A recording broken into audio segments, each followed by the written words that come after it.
Okay, so a little tour of the inside of the van, and this is by no means going to be like a polished video, but hopefully it gives you, like, I can't hide anything on the video. You're going to see how it is.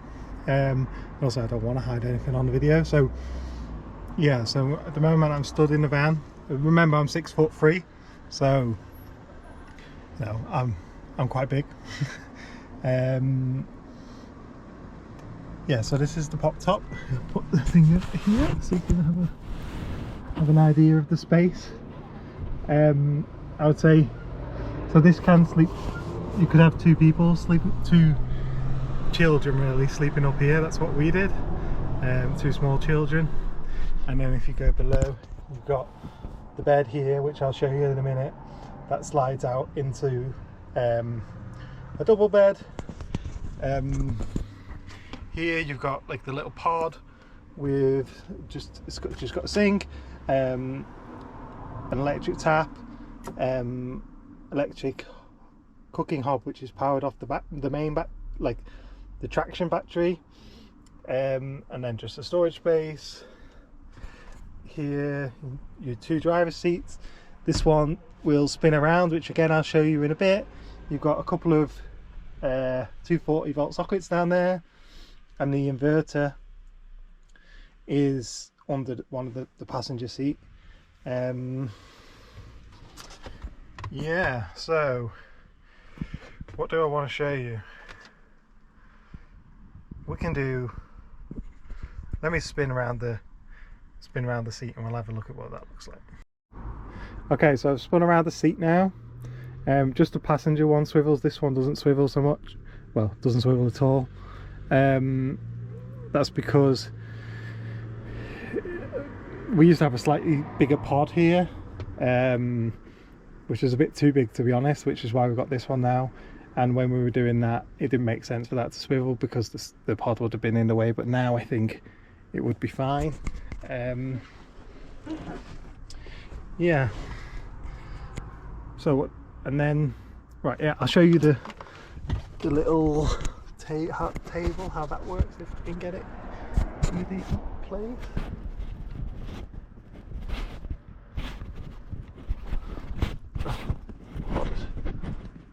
Okay, so this table just kind of clicks open there and it totally removes. Then you've got a little table leg which you pop on here like that, and then now you've got just an extra bit of cooking space. And while I'm here, I can talk you through how the cooking works. So because this induction hob is powered off the 12 volt battery, which is charged up by the main traction battery, for it all to work you've got to have the car on. So I've turned the car on and you'll see the little green car signal. That just means it's on and everything is being charged. So now I should be able to just turn on the inverter, which is from this little remote switch. I can hear that's working now. The hob has come on because I've already got it plugged in, and I'll just go ahead, turn that on. While that's all going, I'll make myself a coffee, which you don't really need to see. This is something we would do really when we're just getting a charge. We'd make yourself a coffee. So yeah, the charging will take usually from nearly empty to 20. I mean, sorry, to 80%. Will take around 25 minutes. That's on a rapid charge, and so the car's got two charging methods. One is rapid charge, which charges in 25 minutes, and then the other is a slower over. Really, it's more suited for an overnight charge. That's what you would use at home. And on this van, it's the 3.3 kilowatt version. Just a quick note, so yeah, on the induction hob, there's a few different induction hobs you could have, but we went with this one from Bango because it doesn't overload the inverter too much. Its maximum is 800 watts. And one thing that's worth showing is, so the bed is made up of these kind of boards, they're just wooden boards, which you can slide into place here. And we tend to just move them out the way when we're not using them for a bit more headspace. Just do them one at a time actually.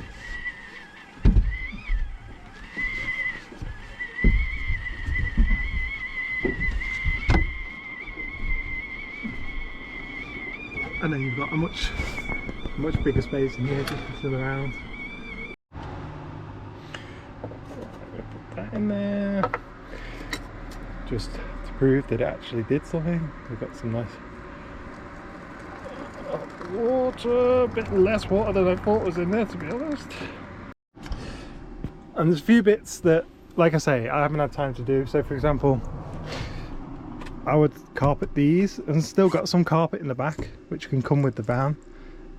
I just needed to buy the little rubber strips to run round so that it had something to carpet up to.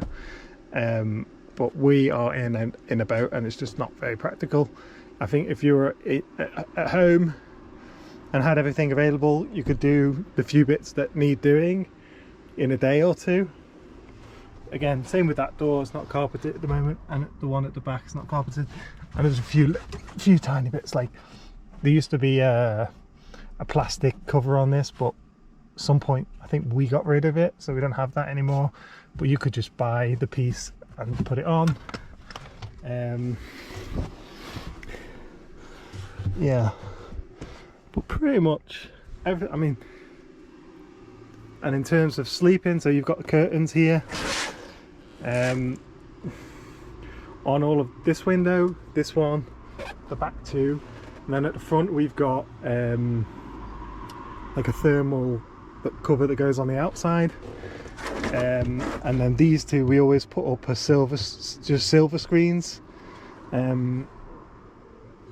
which actually I don't have anymore, so you would need to figure out something for those. The reason for that is there's still, because this is the car version and not the van version, there is still airbags under here, so I didn't want to mess around too much near the airbags, so that's why we've left it like this, and also why we've just got the one small pod rather than, you'll see a lot of vans, they've got a big thing here, so that's why we haven't done that. Yeah, let me close this up quickly.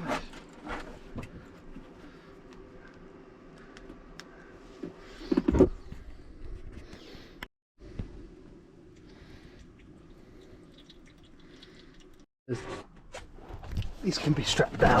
Well, it's not strapped at the moment because I've only just filled them up, but it's just a 5 litre fresh water, 5 litre from the sink, a little bit of storage space, and this is a little tap. It's actually a independent unit, so because this can be removed from the van, you don't want to hardwire that in, so this can just be charged up, which you could do easily in the van by a normal phone charger. Up here you've got your two side windows. Just let some fresh air in with the mosquito nets been built, and there is one up here as well.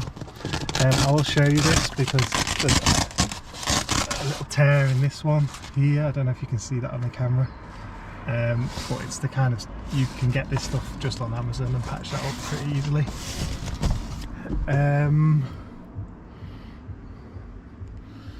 Yeah, I'll go outside now.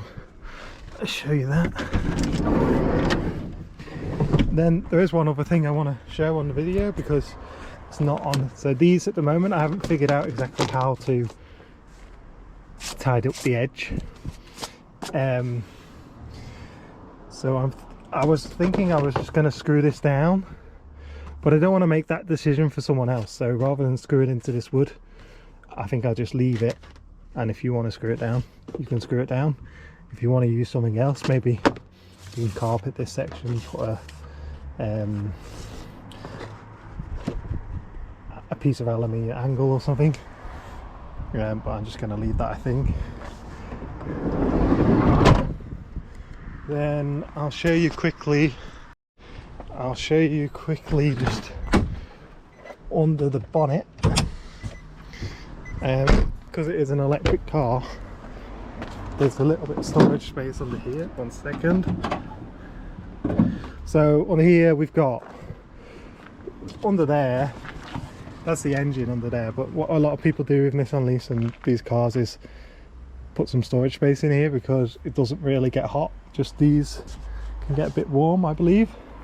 We've not had any problems with this in here. So this one, I've just strapped it down with zip ties. That's just got your 3-pin granny charger, they're called. They're basically the slowest charger possible, and really you shouldn't use that too much. You should get a proper charger installed at home if you can, really for emergencies. And we've got just a nice long charger just in case I ever needed it, although we didn't really use it very much. And then this is the one you would use at a, sorry for the mess, let me just go around here, pop this open. This pops open the charging cable. So yeah, if you can imagine, this end would be plugged into your house charger or at an Aldi or something, and then this one just goes in here to charge the car. That's for the slower overnight charge. And then you've also got this one here, which is a rapid charger. This will charge it at like to 80% in about 25 or 30 minutes. Yeah, I don't know. Then here I've just got a few bits that probably some of them won't come with the car, just spares and things like for camping charging if I ever needed to do that. Then this is the cover for the screens at the front. I'll put a photo of that up, you don't need to see that really. And then you've just got your battery like normal. Again, I'm just using the space. This is just a big fuse for the inverter, Sterling power inverter, and a small fuse for the pop-top lighting. There's no other lighting inside at the moment other than the pop-top lighting. Yeah, this is perhaps a better angle of the little bit of stuff at the front that needs doing. Yeah, and it will do. So it's got 70. Let me go back inside. It's got 77% of the as a state of health for the battery, so it's lost 23% of its capacity from new. It has done 140,000 miles, so that's not unexpected, I don't think. It will do about 60 miles from 100 to 0 on the motorway, and up to 80, I think, if you're just doing like city town driving, and obviously somewhere in between if you're doing a mixture of the two. With that 60 miles on the motorway, obviously you're gonna be, if you're doing a long drive, you're not going to be charging to 100%, and you unlikely won't be wanting to get near to the 0, so it's going to be less than that in real per charge, if that makes sense.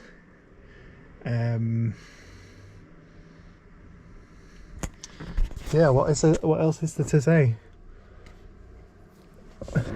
Oh yeah, the seat, the bench here. Let me do that in a second. So I'll just pop this back, if I can do it somehow with one hand. So this just comes out, it goes, stores into this little hole here, and this whole section comes off, so it does totally detach, and it goes in here. And at the moment this pod isn't screwed down or anything. Oops. This pod isn't screwed down. I would just move it slightly backwards when we're driving, only because I didn't want to screw it down, just in case. Again, we had in mind that we were selling this car, so the next person can screw it down exactly where they want it. rather than where I wanted it. Okay, so let's show you the bed. Okay, so if I get out the car now, so where can I put this camera? It's not going to be an absolute pain. Oh, that's nice. Okay, balanced on the gear stick. So you just got to push this one. I'll be honest, not the easiest bed to pull out and put in. But it's okay. I like to loosen the seat belts first, otherwise they kind of get in the way. Do that, and then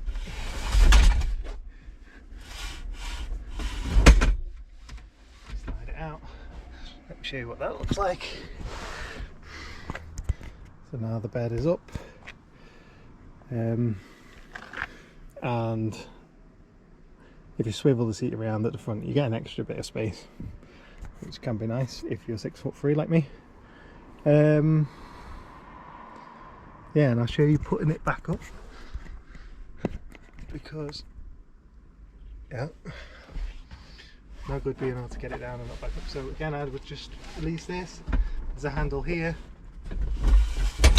Pop that up, slide it back, and you need to make sure that's locked into place, because that's if anything did happen, that stops the seats falling, coming forward. The seats are M1 pull tested, and there's two yeah, so on each thing there's a seat belt on each side. So this is a 2-seater bench in the back there. You turn off the inverter quickly.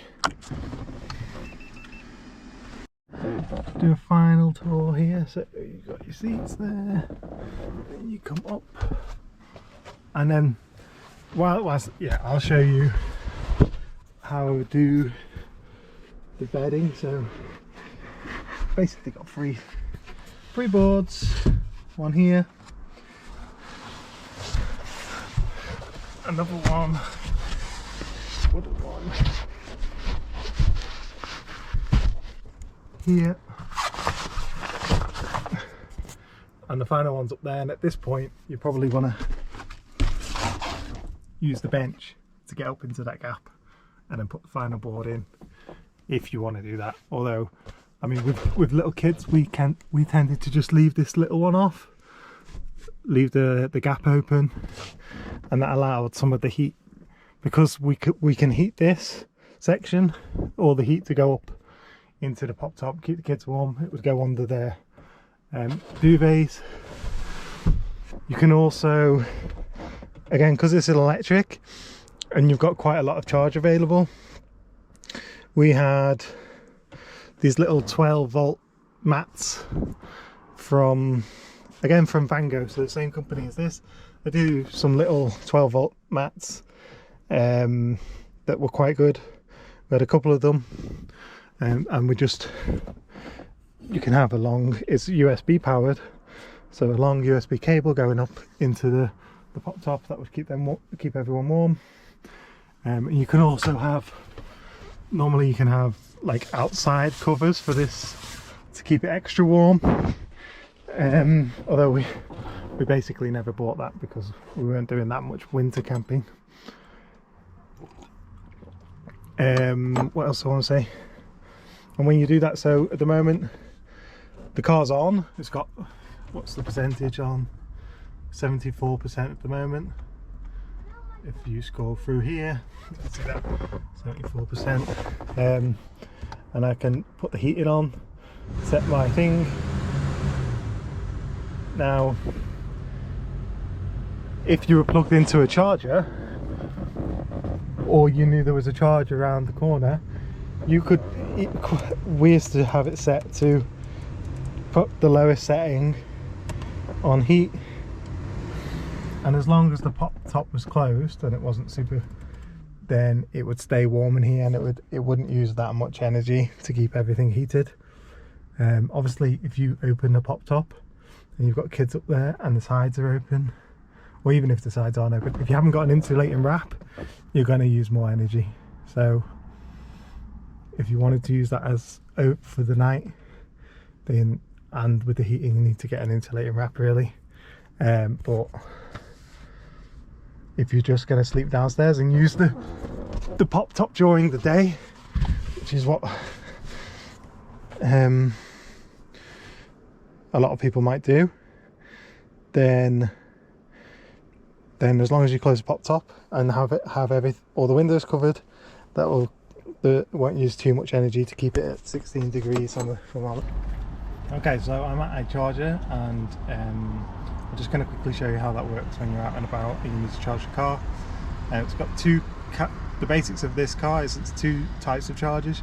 You can either use a slow 3.3 kilowatt charger that will charge either at home overnight if you've got a charge point installed. You can also use it just on a normal 3-pin plug, but just need to be careful with that because your house probably isn't, the sockets aren't designed for that kind of use really, so you should only really use that in an emergency.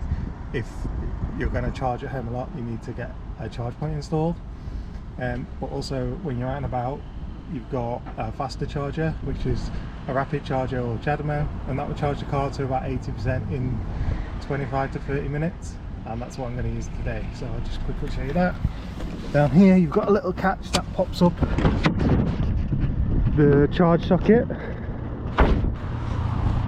Here you can see there's two chargers. I've already opened that. This one is that's the slower one, and this is the fast one I'm going to use now. So just take your thing, put it in.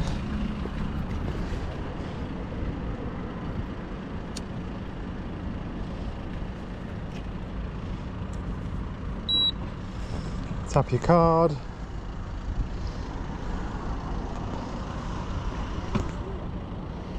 Asks me for a pre-authorization for a bit more than it's likely to use. Okay, that's authorized. So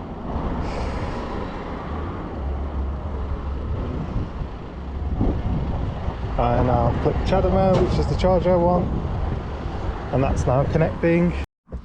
I think that's all there is to say really. I really like this car, but I'm quite reluctant to sell it, but we live in a boat, so moving the boat and then moving the car behind was a bit of a hassle that we don't really need.